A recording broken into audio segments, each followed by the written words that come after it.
What's up, y'all? This is Critic, and today we're going to be reviewing Coming to America. Second one. Now, this is the original film, Coming to America, with Eddie Murphy, as Hakeem, Arsenio Hall, and this is basically a sequel to it. Now, this is different from the first film. Now, the second film is basically about Hakeem and everyone finding out that he has a son.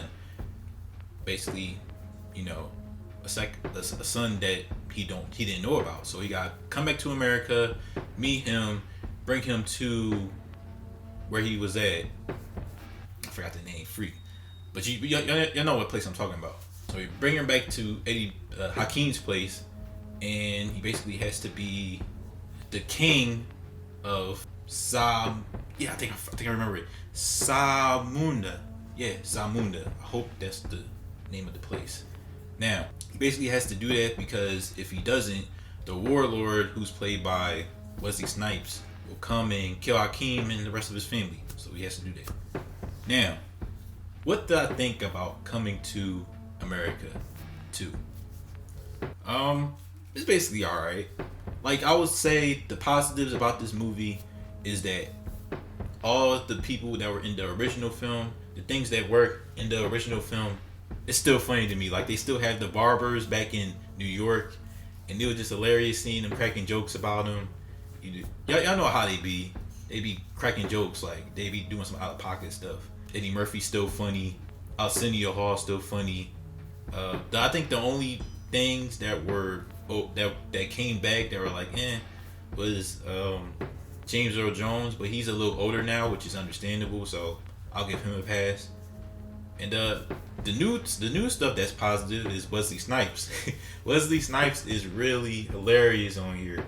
He had a part where he was dancing with his little, I don't know, like a skirt or whatever, and it was like, oh my god, he doing all this.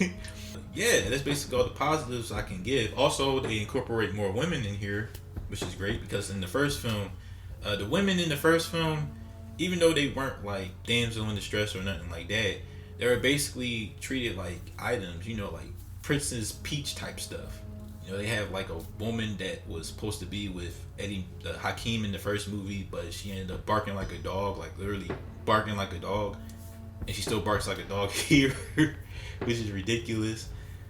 And in this film, all the women are like fighting. They have their own personalities, their own goals. Even one of them, Kiki Lane, who plays one of Eddie Murphy's daughters. Yes, Hakeem has 3 daughters in here, and Kiki Lane is one of them. Kiki Lane was in Regina King movie, which I forgot about just now, and the other movie with Charlize Theron on Netflix. She's there, and she wants to be queen of Zamunda, and yeah, it's really great how they incorporate it. They didn't go too much into it, but they did enough to be cool with Kiki Lane as one of the daughters. The negatives in here. Oh yeah, and before I get to my negatives, Leslie Jones is hilarious in this too. And she has a scene, they basically have like a little flashback to like the first Coming to America. And she's in there and you just start cracking up. And she did do some stuff on how they got the son. And you're like, that's how you got the son. No comment. I ain't going to even go there. I'm not going to go there. But yeah, that's basically all the positives I can give about the film. Now, the negatives, here we go. The negatives are, unfortunately, the new stuff that's here. Jermaine Flowers, who was in I'm Sorry to Bother You, is the son of Hakeem. It's not like the son is like annoying or anything. It's more of like, he didn't really do much for me. In the first, like, it's basically a transition from how he acts in the first act of this film to the last. And the first act and the second, I'm like, whatever. I just want to see Hakeem and them do some things on here. I ain't really worried about you. And it's like, alright, you just there. Like, he's good in everything else. He's good in I'm Sorry to Bother You, which y'all know the meme between him and Lakeith. But it's just like I said before, like, whatever.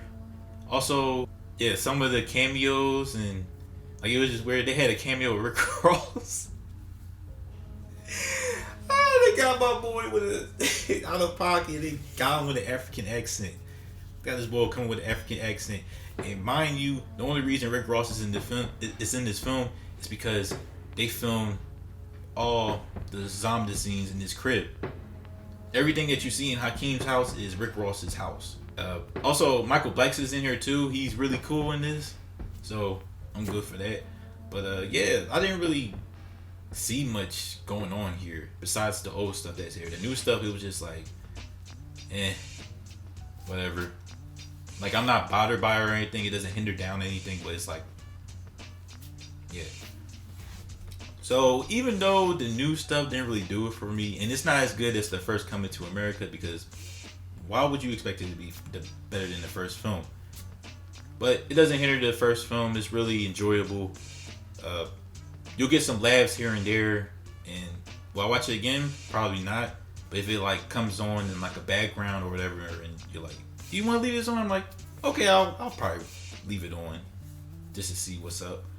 So I will give this film, Coming to America 2, 3 out of 5 stars, and that's what I'm giving it. So make sure to like this video, comment down below your thoughts on Coming to America. Did you enjoy it? Did you find it funny or not? Please let me know. Also subscribe to the channel, hit that notification bell to be the first to see my new content. Alright y'all, peace.